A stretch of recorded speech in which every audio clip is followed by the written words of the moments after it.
nagbabalik na po sa linya ang ating nutritionist and dietitian mula po sa Quezon City Health Department, Miss Jai Sideco. Good morning. Miss Nina and Sir Mig at sa mga nakikinig po ngayong araw. Hello. Hello. Okay. Unahin po natin itong calorie count ordinance sa Quezon City. Pakikwento nga po, ano po ba itong ordinance na ito at kailan ito nag-umpisa? Bali po ang Quezon City Calorie Labeling Ordinance, ang layunin po nito ay imandato po ang ating mga food businesses na i-provide ang mga tama at accurate na nutrition information sa kanilang menu and menu board. Mahaba po yung naging proseso bago po ito napatupad sa Quezon City, no? Bago po ito naging ordinansa, nag-conduct po kami ng public consultation, focus group discussions at mga pag-uusap sa mga food businesses upang maituloy po itong ordinansa sa Quezon City. Opo. Miss Jai, siguro po from lente po ng Quezon City, bakit po muna, kung babalik po tayo sa pag-backtrack nito, no, ng inspiration kung bakit po natin ito ipinatupad, ano po ba ang kumbaga current state po ngayon ng mga citizens po natin sa Quezon City kung bakit po natin gusto itong i-implement?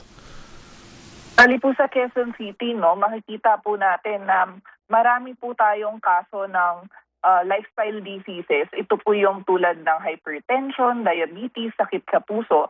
At marami na rin pong naisagawa ang Quezon City government na mga programa patungkol po sa mga medical condition po na ito, no? At nakita po namin na kinakailangan po magkaroon ng food environment reform kasi ang information naman po on proper nutrition ay present po sa ating mga social medias and other sources. Pero kinakailangan po ng mga consumers na matulungan sila sa pagdedesisyon pagdating po sa pagbili ng pagkain sa mga food businesses. Opo. So Miss Jai, ano po ngayon ang saklaw nito? Saan po? Bale, ang implementation ng ordinansang ito po ay staggered, no? So, this 2025, noong 2025 po, nagsimula na ang Phase 1 implementation. Ibig sabihin po, yung mga 5 or more branches, food businesses, ay dapat po magkaroon na sila ng calorie information. Then for the second phase na magsisimula po by December 2026, nasa 2 to 4 branches na food businesses ang dapat po mag-comply with this ordinance. And for the last phase po, lahat na po ng food businesses na nag-o-offer ng standardized menu items So sa kanilang negosyo. literal, Miss Jai, pati mga karinderya? Ayan po ay excluded sa ating ordinansa kasi po sa karinderya nagbabago-bago po ang kanilang menu at mahihirapan po ang ating mga karinderya owners para mag-comply sa ating ordinansa. Pero saklaw din po ng ordinansa ang pagbibigay ng incentives, technical assistance kung gugustuhin po nila na magkaroon ng calorie label sa kanilang mga binibenta. Opo. Miss Jai, tungkol nga po sa calorie counting kasi parang para sa mga ordinaryong mamamayan, mahirap kasing mag-count minsan o hindi naman namin maintindihan ano ba yung calorie counting na yan. Para ho madali at madali nating maintindihan, papaano ho ba itong pagbibilang ng calories? Okay po. So, bigyan ko po kayo ng practical na example, no? So, halimbawa po sa isang babae po na may edad na 19 hanggang 29 years old, meron po tayo mga recommended calorie intake. So, for that age group po, nasa 1,900 calories po ang kinakailangan niyang i-consume sa isang araw. Ibig sabihin, kung 3 beses po siya kakain sa isang araw, nasa around 600 calories po ang dapat na calories niya for one meal, no? So, yan po ay isang guidance din po. Pero ang gusto din po namin i-emphasize dito sa ordinance ay hindi lang po sa calories natatapos ang pagdedesisyon natin ng tamang pagkain. Kasama na din po sa ordinance is yung mga nutrients of concern katulad ng sodium, fat, and sugar na kinakailangan po lalo na sa mga may medical condition. Oo, kailangan isulat ba nila, ilagay nila? Paano po ba malaki? Anong itsura? For For the calories po, nakalagay po sa implementing rules and regulations na for the menu and menu boards, Okay. dapat at least 50% ng font size ng kanilang menu item or price ang laki po ng calorie label sa kanilang mga menu boards. Oo So, nga. para po ito ay visible sa ating consumers. Oo nga Oh, po. Wait, dun po sa 19, tama po ba? 1,900 kapag up to 29 years old, 19 to 29? Yes po. Okay, dun po Yes sa sinasabi nyo nga 600 calories per meal, can you give us an example? Ano po yung 600 calories na yan? Cheeseburger ba So yan? sa Chicken Kanin. rice? pag-iikot po namin sa mga food establishment na may mga calorie label, ang 600 calories ay isang meal. So merong ulam, may rice, at excluding the soft drinks. So Ayun nga. yun ang estimate natin for the 600 calories. But of course, nag-iiba-iba yan, no? Kasi depende sa pagkain na inahain dun sa food business. Opo. Teka, ilang cups of rice yon? Oo nga. 1 cup of rice. White po. rice. Oh. Yes Pero yan yung 29 years old. Paano kung above 29? Tsaka ano naman po yan, Miss Jai, di ba? Oo. Sige po, Miss Jai, go ahead. So pag above 29 po, sabihin natin nasa 30 to 49, nasa 1/8 naman ang 1/8 calories 100 ang kinakailangan ng lang isang difference. babae. Tapos Okay. habang tumatanda po kasi ang tao, mas bumababa din po yung recommended na calories. Katulad po sa senior, hindi na po ganun kataas tulad ng 19 to 29 dahil mabagal na po yung metabolism ng kanilang katawan. Mhm. Ayan. So ilan po pag senior na? Ilang calories po pag yan? senior po, mga 60 to 69 years old ay nasa 1/6 calories po. Miss Jai, meron pong katanungan dito mula po kay Miss Pamela Lim. Can the QC government provide training or teaching workshops on how to compute calories to food business orders? Baka hindi po daw Yes, kasi opo. natuturo sa mga eskwelahan, and paano po magko-comply ang mga small business owners? Ayan, at bago po yan sasagutin ni Miss Jai, pasadahan mo muna natin ang flash report mula kay Steve Raz. DZMM Radyo Patrol Flash Report. Naglabas na ng arrest warrant ang Santa Cruz Regional Trial Court Branch 26 laban sa negosyanteng si Atong Ang at iba pa, kaugnay ng mga nawawalang sabongero.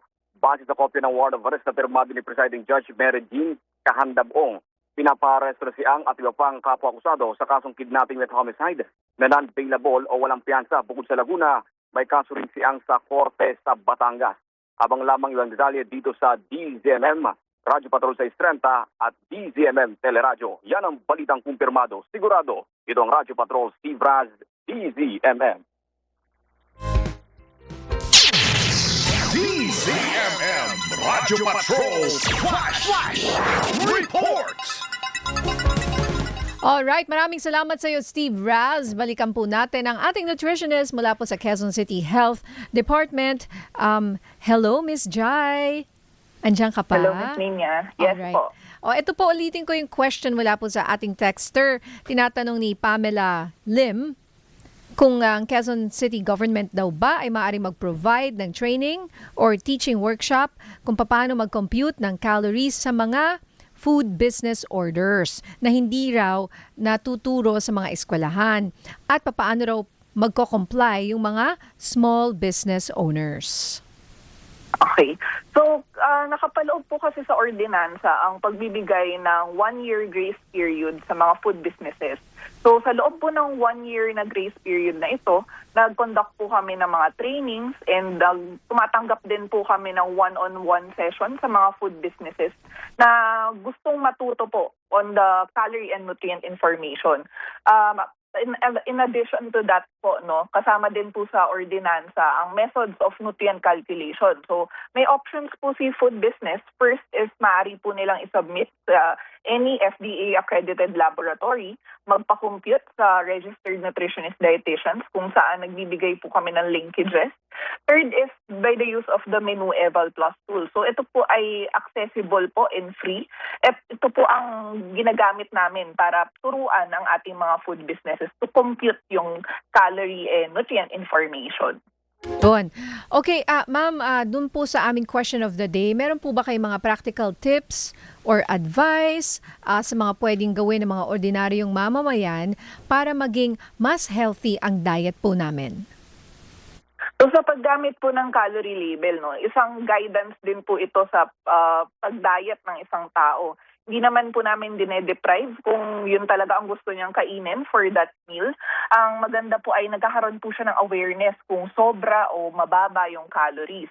So from that point po, no, makakapag-decision siya kung sa susunod niyang meal ay pipiliin niya yung wala ng soft drinks, yung meal na lang po mismo, or hindi na siya magde-dessert.